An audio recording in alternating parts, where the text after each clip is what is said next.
Lesson का home science 11th 9th lesson का question है 9वां क्वेश्चन। ठीक है, शिक्षक और उसके व्यवहार छात्रों की उपलब्धि और प्रेरणा को कैसे प्रभावित करते हैं, चर्चा करें। विद्यालय में अध्यापकों का बहुत अधिक प्रभाव रहता है। वे माता पिता के समान सीमाएं निर्धारित करते हैं, अपेक्षाएं रखते हैं, मूल्यों से अवगत कराते हैं और विकास को बढ़ावा देते हैं। अध्यापक शक्तिशाली रोल मॉडल यानी आदर्श होते हैं, बहुधा बच्चे के विकास को प्रभावित करते हैं। बच्चे अध्यापकों उस व्यवहार का अनुकरण करते हैं जिन्हें वे पसंद करते हैं, महत्व देते हैं।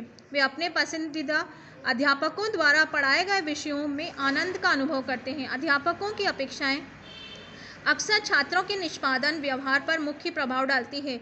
वे छात्रों की उपलब्धि, प्रेरणा, आत्मसम्मान, सफलता की आशा और वास्तविक उपलब्धि को प्रभावित करती है।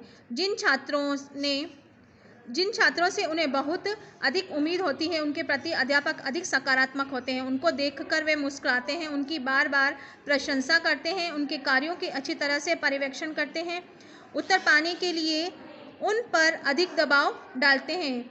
जब उनका निष्पादन खराब होता है तो अध्यापक उन्हें कठिन परिश्रम करने के लिए प्रोत्साहित भी करते हैं। इस प्रकार इन छात्रों को वे संदेश देते हैं कि वे सफल होंगे। शिक्षक भी अपेक्षाएं स्वतः साधक भविष्योक्ति बन जाती है, जिसके अनुसार शिक्षक विद्यार्थी से जो आशा करते हैं तदनुसार बच्चे बनते हैं, उपलब्धि हासिल करते हैं और बर्ताव करते हैं। ये 9वां प्रश्न कंप्लीट हुआ है 9th लेसन का, है ना, होम साइंस 11 का 9th लेसन। अभी हम बात कर लेते हैं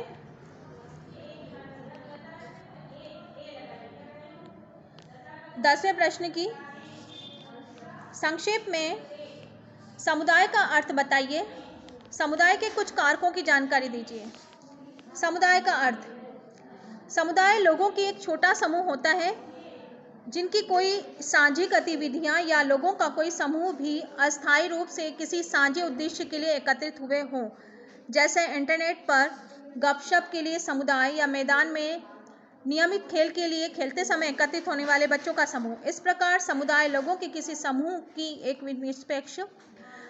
निरपेक्ष धारणा है जो साझे मूल्य, विश्वासों, स्थानों, हितों तथा एक साझी विरासत को बांटता है। समूह के आकार के से कोई फर्क नहीं पड़ता है, इसमें अधिक संबद्ध इकाई वाले समूह माना जाता है। परिवार और साझेदारी समुदाय के उदाहरण हैं।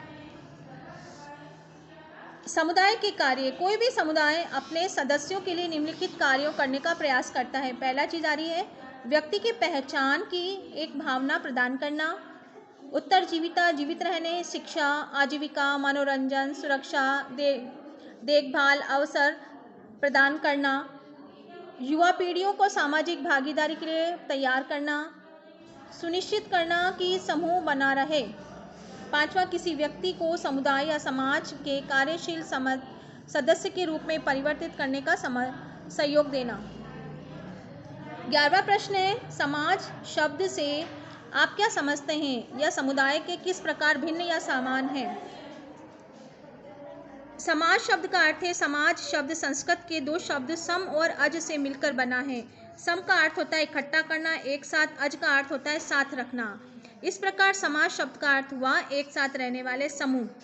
मनुष्य चिंतनशील प्राणी है जिसमें लंबे समय के इतिहास में संगठन का निर्माण किया है। वह जैसे जैसे मस्तिष्क जैसी अमूल्य शक्ति का प्रयोग करता है, उसकी जीवन पद्धति बदलती रहती है। जीवन पद्धतियों के बदलने से मनुष्य की आवश्यकताओं में परिवर्तन हुआ है। इन आवश्यकताओं ने मनुष्य को एक सूत्र में बांधना आरंभ किया है। इस प्रकार के बंधन से संगठन बने हैं, यही संगठन समाज कहलाते हैं। अतः समाज मानव समूह के एक विशाल व निरपेक्ष संकल्पना है। समाज और समुदाय, समाज सजातीय समूह शब्द का आशय भी यही साझी वास्तविकता है जो समुदाय का अर्थ है। सामान्य व्यवहार में इन शब्दों का प्रयोग एक दूसरे के स्थान पर किया जाता है, फिर भी समाज विज्ञान में समुदाय समाज के पदों के अर्थ में थोड़ा अंतर होता है। समाज में मानव समूह का एक विशाल अधिक निरपेक्ष संकल्पना आती है, जबकि समुदाय को एक अधिक संबद्ध इकाई वाला समूह माना जाता है। परिवार, रिश्तेदार समुदायों के उदाहरण हैं जिसमें से बड़ी मात्रा में साझा ज्ञान,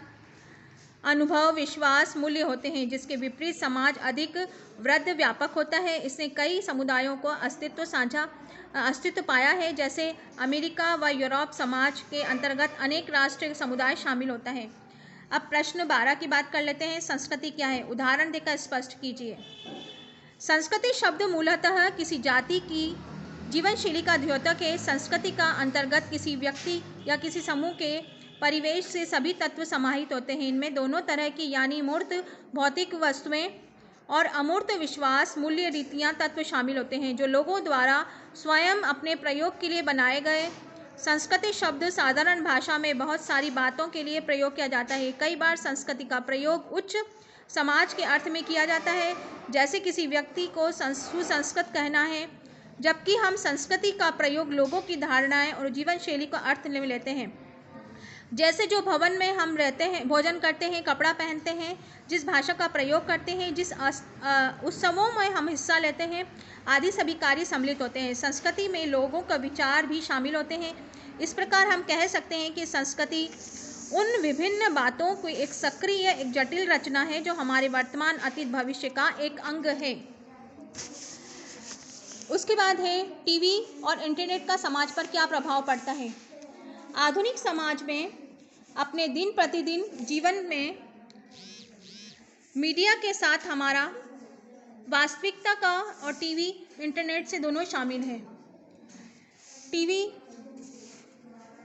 व समाज का प्रभाव है। टेलीविज़न एक ऐसा सशक्त माध्यम है जो कि दृश्य व श्रव्य दोनों माध्यमों का एक साथ प्रसारित करता है, जिसके कारण कोई भी प्रसारण जीवंत मूल्य लगता है। इसलिए इसका प्रभाव और अधिक लोगों पर त्वरित सर्वाधिक होता है। इसके द्वारा मनोरंजन, जनमत का निर्माण, सूचनाओं का प्रसारण, भ्रष्टाचार, घोटाला, पर्दाफाश, समाज की सच्ची तस्वीर प्रस्तुत करना इत्यादि उद्देश्यों की पूर्ति करता है। टेलीविज़न के माध्यम से लोगों को देश विदेशों में हर गतिविधियों की जानकारी मिलती है। चुनाव और अन्य परिस्थितियों में सामाजिक व नैतिक मूल्यों को जनसाधारण तक अवगत कराने में टेलीविज़न प्रसारण की भूमिका महत्वपूर्ण होती है। इस प्रकार हम माध्यम से सरकार व जनता के मध्य सेतु का कार्य कर रहा है। देखा गया है कि टेलीविज़न में विज्ञापनों का एक दर्शकों के उपयोग के ढंग पर बहुत प्रभाव पड़ा है। इसलिए व्यवसायी अपने उत्पादों, विज्ञापन के लिए टेलीविज़न का उपयोग करते हैं। इंटरनेट का समाज पर प्रभाव।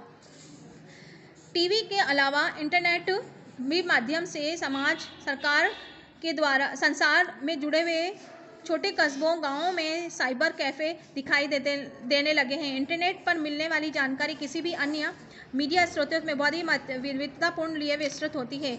हर शक्तिशाली माध्यम की तरह इंटरनेट का भी उतना ही नुकसान पहुंच सकता है। किसी अन्य मीडिया स्रोत की तरह इंटरनेट का विवेकपूर्ण प्रयोग समाज के लिए सकारात्मक प्रभाव डालने में महत्वपूर्ण भूमिका निभा सकता है। उदाहरण के तौर पर जब हम इंटरनेट की जानकारी देते हैं तो यह साइटों में भी जा सकते हैं। इसमें यह सामग्री होती है युवाओं के मन मस्तिष्क पर बुरा प्रभाव डाल सकती है।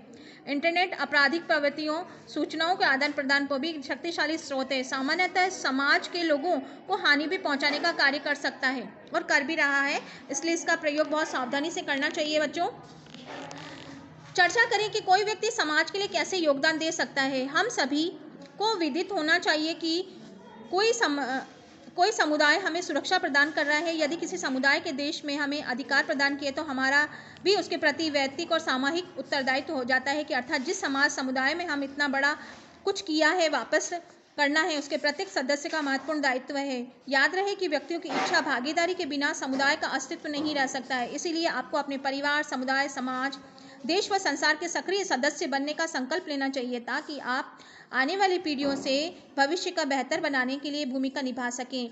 यदि किसी व्यक्ति और समूह के बीच संबंध की ताकत है, यह पारंपरिक निर्भरता, अधिकार, उत्तरदायित्व का आदान प्रदान करता है, जिसे हम सभी भी को मिलकर पूर्ण करना चाहिए। यह हमारा 9वां लेसन पूरा हुआ है 11th A के बच्चों।